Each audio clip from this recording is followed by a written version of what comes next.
Jesus, the Superior Priest Part 2, 7, 20-28, and inasmuch as it was not without an oath, for they indeed became priests without an oath, but he with an oath through the one who said to him, The Lord has sworn and will not change his mind, thou art a priest forever, so much the more also Jesus has become the guarantee of a better covenant. And the former priests, on the one hand, existed in greater numbers, because they were prevented by death from continuing, but he, on the other hand, because he abides forever, holds his priesthood permanently. Hence, also, he is able to save forever those who draw near to God through him, since he always lives to make intercession for them. For it was fitting that we should have such a high priest, holy, innocent, undefiled, separated from sinners and exalted above the heavens, who does not need daily, like those high priests, to offer up sacrifices, first for his own sins, and then for the sins of the people, because this he did once for all when he offered up himself. For the law appoints men as high priests who are weak, but the word of the oath, which came after the law, appoints a son, made perfect forever. 7, 20-28. Here the Holy Spirit presents Jesus as a superior priest three ways. He is the guarantee of a better covenant, the eternal Savior, and holy and sinless. Guarantee of a better covenant, and inasmuch as it was not without an oath, for they indeed became priests without an oath, but he with an oath through the one who said to him, The Lord has sworn and will not change his mind, thou art a priest forever, so much the more also Jesus has become the guarantee of a better covenant. 7, 20-22. God did not swear to Aaron that his priesthood would be forever. In fact, God never suggested, to Aaron or to anyone else, that priesthood would be anything but temporary. However, many Israelites no doubt thought that it would be permanent, but their belief had no basis in Scripture. Neither when the old priesthood was first established nor when any priest or group of priests were consecrated had God made an oath or any sort of promise, conditional or unconditional, that this priesthood would be eternal. But with Christ he swore an eternal priesthood, as David had written in Psalm 110, 4, to which the writer here refers for the fourth time in the letter. See also 5, 6, 6, 20, 7, 17. To make the point more emphatic, David added, and will not change his mind. God made an eternal decision about the new eternal priesthood. Neither David nor the writer of Hebrews suggests that God's oath was any more reliable or valid than his bare word. It is rather that, when he makes eternal transactions, he has chosen to do so with an oath. The oath does not represent greater truthfulness but puts the emphasis on permanence. As already emphasized several times, the Levitical priests ministered in the temple on a temporary and repetitive basis. They were mortal, so when they died their sons had to replace them. They were also sinful, so always had to offer sacrifices for themselves before they were qualified to offer them for the people. The sacrifices themselves only had a certain temporary effectiveness, and so had to be repeated and repeated. God intended for that priesthood to operate in that way. He did not plan for it to be perfect or permanent, and so did not establish it with an oath. When God made his covenantal promise to Abraham, however, he did so with an oath, Gen. 22, 16-18, cf. Hebrew 6, 13. This promise was unconditional and eternal. God, desiring even more to show to the heirs of the promise the unchangeableness of his purpose, interposed with an oath, Hebrew 6, 17. God wanted Abraham, and eventually all Israel and all the world, to know that this promise was permanent. It was through Abraham that Messiah came, and therefore the blessing that every believer will experience throughout all of eternity is a perpetual fulfillment of the Abrahamic covenant. Jesus' priesthood is also based on an oath of God, and is thereby shown to be eternal, unchangeable. Because of that fact, Jesus is made a guarantee, a surety, of a better covenant. The covenant that God made through Jesus is better than the old one because the old one was temporary and the new one is eternal. A better priest guarantees a better covenant. It is important to recognize that the Old Covenant was not bad. God did not make the new because the old was bad, but because it was imperfect and temporary. The Mosaic covenant was a very good covenant, a God-given, God-ordained covenant that served its purpose for the time it was meant to be in effect. In many respects the Old Covenant was good in its own right. It was good as the product of God's wisdom and righteous will. It served a very good purpose, for it helped to restrain sin and to promote godliness. It also pointed toward the Messiah and helped prepare the way for him. Until the coming of Jesus Christ, the Mosaic covenant was exactly the covenant that Israel was supposed to have. The new covenant is better simply because the old was incomplete. The old was good, the new is better. A beautiful illustration of guaranteeing is found in Genesis.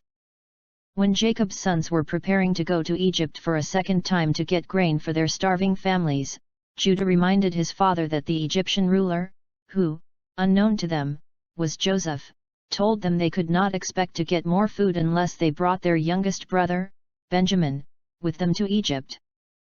Only after Judah nobly offered to be the security for Benjamin did his father reluctantly agree. I myself will be surety for him, you may hold me responsible for him. If I do not bring him back to you and set him before you, then let me bear the blame before you forever. Gen. 43:9. After receiving more food from Joseph, they were stopped on their way home because of Joseph's concealing his own silver cup in Benjamin's sack of food. Dismayed at what had happened, and grieved at what the loss of Benjamin would do to his father, Judah again offered to become a guarantee for his brother. After a lengthy explanation to Joseph of his concern, Judah said, Now, therefore, please let your servant remain instead of the lad a slave to my lord, and let the lad go up with his brothers. 44:33. Judah made the second promise of surety so he could uphold the first. He was willing to go to any length to fulfill the pledge to his father that Benjamin would return home safely. In this noble gesture, Judah illustrated the idea of Christ's being the guarantee for the new covenant. Paul was willing to be surety for the runaway slave, Onesimus. Addressing the owner, Philemon, Paul writes of Onesimus, but if he has wronged you in any way, or owes you anything, charge that to my account. I, Paul, am writing this with my own hand, I will repay it. Philemon. 18-19. Jesus is the mediator of the new covenant, and in this has provided us with eternal life. But he does more than mediate the covenant, he also guarantees it. He has become surety for it. All of God's promises in the new covenant are guaranteed to us by Jesus himself. He guarantees to pay all the debts that our sins have incurred, or ever will incur, against us. Eternal Savior and the former priests, on the one hand, existed in greater numbers, because they were prevented by death from continuing, but he, on the other hand, because he abides forever, holds his priesthood permanently. Hence, also, he is able to save forever those who draw near to God through him, since he always lives to make intercession for them. 7:23-25. The Levitical priests had what might be called the ultimate disqualification for permanent ministry, death. None of them could serve indefinitely. Each died and had to be succeeded in order for the priesthood to continue. Once again, the Jewish readers are reminded of the limitations of the Old Covenant. As if to picture that the Levitical priesthood would never be able to bring them to salvation, God gave Israel a dramatic and significant demonstration, recorded in Numbers 20:23-29. When Aaron, the first high priest and progenitor of all succeeding priests, was about to die, God commanded Moses to bring Aaron and his son and successor, Eleazar, to Mount Hor, in view of all the people.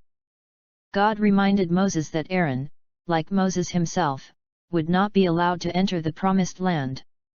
The human giver of the law and the human progenitor of the priesthood would both die before Israel entered the promised land. Aaron's high priestly garments were taken from him and placed on Eleazar. After Aaron died, the people mourned for him for 30 days. The people's attention was specially focused on Aaron's death, as if God were impressing upon them the fact that the priesthood he represented was a dying priesthood. In this brief demonstration, along with Moses' own death shortly afterward, two things about the Old Covenant were symbolized: it was not permanent, and it could not bring the people into the Promised Land. It was temporary and it could not save. Neither the law, represented by Moses, nor the sacrifices, represented by Aaron, could deliver from the wilderness of sin and bring into the land of salvation. Jesus Christ, on the other hand, because he abides forever, holds his priesthood permanently.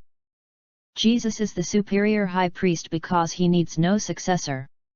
His priesthood is permanent, eternal. Permanently, aparabatos, means more than incidental permanence, or something that simply will not be changed. It means unchangeable, unalterable, inviolable, something that cannot be changed. Jesus' priesthood does not just happen to be permanent. It cannot possibly be anything but permanent. It is not capable of anything but permanence. By its very divine nature it can never conclude or weaken or become ineffective. Jesus Christ has a priesthood that is absolutely incapable of ever being altered in any way. He is the last high priest. No other will ever be needed. Hence, also, he is able to save forever those who draw near to God through him, since he always lives to make intercession for them.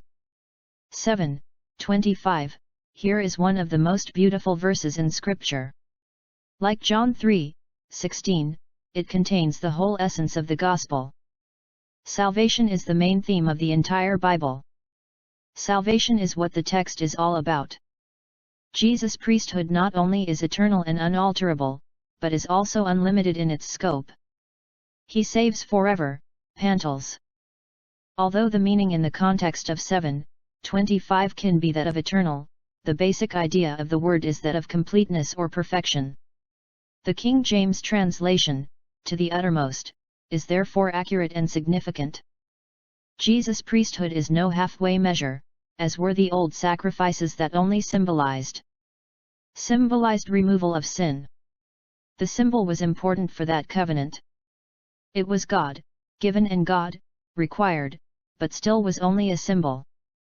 But Jesus Christ is able to save both eternally and completely. We can learn some things about God from nature. Paul recognizes that God's eternal power and divine nature, that is, his greatness and his glory, are evident for every person to see. Rom. 1:18-20. We call such evidence natural revelation. But it is limited revelation. The birds can suggest to us God's beauty, but they do not sing redemption's song. The ocean and its pounding waves can suggest God's greatness and his dependability, but they do not proclaim the gospel. The stars declare the glory of God, but not the way to get to him. Natural revelation, like the Old Testament sacrifices, is God given. It is the nature he himself has made that proclaims his greatness and glory. But we can only learn about salvation from special revelation, from his written word, the Bible. When people say they can find God on the beach or on the golf course or at the lake, it is a very superficial claim. In nature, we cannot possibly see clearly God's judgment on sin or his goodness or his grace or his redemption or his Son. In nature we cannot see the need for salvation or the way to salvation. These are only seen with spiritual eyes, through the revelation of his word. Within the few words of Hebrews 7:25 we can see salvation's basis, its nature, its power, its objects, and its security. The basis of salvation hence, of course, refers to what has just been said, namely, that Jesus' priesthood is permanent, eternal. He can save forever because he exists and ministers forever. The basis of salvation is Jesus Christ's divine eternality. The power of salvation is Christ's ability. He is able. Other priests were never able to save, not even partially or temporarily. The old sacrifices partially and temporarily covered sin, but they did not even partially or temporarily remove sin. They did not to any degree or for any length of time bring deliverance from sin. But Jesus Christ is able, perfectly able. A friend of mine had a little boy who, at the age of 4, was found to have leukemia. One of our own sons was the same age. When I visited the stricken boy in the hospital, I felt particularly heartbroken and helpless. I had the strongest desire to make him well. I would have done anything in my power to bring that little fellow back to perfect health. I was completely willing, but I was not able to. I did not have the power. Many, perhaps most, of the priests of the Old Covenant were willing to cleanse the people of sin, but they could not, no matter how strongly they desired it. But our great high priest is not only willing, he is also able, absolutely able. Praise God for Christ, who is able. Evangelicals are often criticized for claiming that Jesus Christ is the only way to God. The reason we make this claim is that this is what the Bible teaches. Jesus himself said, "No one comes to the Father except through me," John 14:6. Jesus not only is able to save, but he is the only one able to save. He is the only one who has the power of salvation, Acts 4:12. The nature of salvation is bringing men near to God. By delivering from sin, it qualifies believers to come to God. Deliverance from sin has all three of the major tenses: past, present, and future. In the past tense, we have been freed from sin's guilt. In the present tense, we are freed from sin's power. In the future tense, we shall be freed from sin's presence. So we can say, I have been saved, I am saved, or I am being saved, and I shall be saved. All these statements are true, all are scriptural. Together they represent the full, complete nature of our salvation. The objects of salvation, the objects of Christ's eternal salvation, of course, are those who come to him to be saved, those who draw near to God through him. There are no restrictions but this, no other qualification but faith in God's Son. The one who comes to me I will certainly not cast out, John 6:37. There is no other way but Jesus, but this way is open to every person who puts his trust in him. The other side of this truth is that Jesus can save only those who come to him in faith. He is able to save all, but not all will be saved, because not all will believe. We are tempted to think that when we have presented the gospel, presented the truth of salvation, that our obligation is over. But there must be a response to the gospel for it to be able to save. Parents need continually to remember this fact when teaching their children the things of God. We cannot make them believe or make them obey, but our responsibility is not over until we have urged them as strongly as we know how to trust in the Savior of whom they have heard. The security of salvation, he always lives to make intercession for us. The security of our salvation is Jesus' perpetual intercession for us. We can no more keep ourselves saved than we can save ourselves in the first place. But just as Jesus has power to save us, he has power to keep us. Constantly, eternally, perpetually Jesus Christ intercedes for us before his Father. Whenever we sin, he says to the Father, "Put that on my account. My sacrifice has already paid for it." Through Jesus Christ, we are able to stand in the presence of his glory blameless with great joy, Jude 24. In his Son we are now blameless in the Father's sight. When we are glorified we will be blameless in his presence. Holy and sinless, for it was fitting that we should have such a high priest, holy, innocent, undefiled, separated from sinners and exalted above the heavens, who does not need daily, like those high priests, to offer sacrifices, first for his own sins, and then for the sins of the people, because this he did once for all when he offered up himself. For the law appoints men as high priests who are weak, but the word of the oath, which came after the law, appoints a son, made perfect forever. 7:26-28. All the Levitical priests were sinful, and they had to offer sacrifices for themselves before they could offer them for the people. Not so our present high priest. He is holy, innocent, undefiled, separated from sinners, and exalted above the heavens. It was fitting, necessary, that he be such a person. Otherwise he, too, would have had to offer sacrifices for himself first, and he, too, would have had to repeat the sacrifices over and over and over. He could only be the eternal and perfect high priest if he were completely righteous and sinless. And he is. As believers, we are all holy in the sense that we are set apart in Christ for righteousness.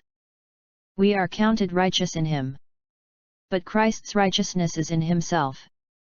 He was holy from the very beginning, eternally holy. He was born into this world holy. He was not capable of sin. He said of himself, "The ruler of the world is coming, and he has nothing in me." John 14:30. There was no sin in Jesus to which Satan could appeal. Jesus is also innocent, or harmless. Holiness points toward God, harmlessness toward men. Jesus injured no man. He lived for others. He went about always doing good to others, including those who had done, or who he knew would do, him harm. He healed but he never harmed. Jesus was undefiled, free from any moral or spiritual blemish. Think about it. For 33 years Jesus Christ was in the world, mingling continually with sinners and being tempted continually by Satan. Yet he never contracted the least taint of sin, or defilement. Just as the rays of the sun can shine into the foulest stagnant pond and not lose their radiance and purity, so Jesus lived his life in the sinful, defiled world without losing the least of his beauty and purity. He moved through the world and remained untouched by any of its blemishes. He came into the most direct and personal contact with Satan, yet left as spotless as before they met. There never was a priest who was undefiled until Jesus. Jesus was separated from sinners. He was of an utterly different class. Obviously, he was not separated from sinners in the sense of never coming in contact with them or mingling with them. His parents, his brothers and sisters, his friends, his disciples, all the people he encountered were sinful. Yet he ate with them, traveled with them, worked with them, worshipped with them. But his nature was totally separate, totally different, from theirs and from ours. For this, of course, we give the highest thanks, for otherwise he could not have been our Savior. Finally, he is exalted above the heavens. He is exalted because of all the other things just mentioned. Because he is holy, innocent, undefiled, and separated from sinners, he is therefore exalted. And because of all 5 of these things, he does not need to offer sacrifices for himself, like those high priests. Sinlessness needs no sacrifice. Jesus offered only one sacrifice, and that one not for himself but for others. He did it once. A perfect sacrifice by a perfect priest, and it was done for all time. All the priests of the Old Covenant, even the most dedicated and spiritual of them, were weak. V. 28. But God established Jesus' priesthood as eternally strong, just as it is eternally holy and eternally effective. When he officiated, the Old Testament high priest wore an ephod, an elaborate vestment on which were 2 onyx stones, each inscribed with the names of 6 of the tribes of Israel. Attached to the ephod by gold chains was a breastplate, on which were 12 more precious stones representing the 12 tribes.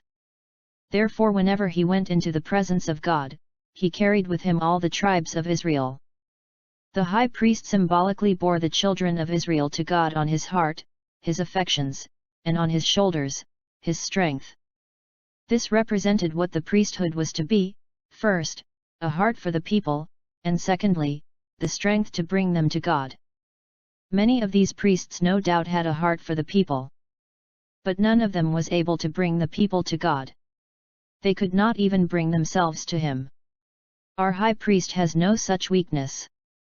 He carries our names on his heart and on his shoulders. But he needs no ephod or breastplate as symbols, for he has true affection and true salvation. He perfectly loves us and he can perfectly save us. He is able.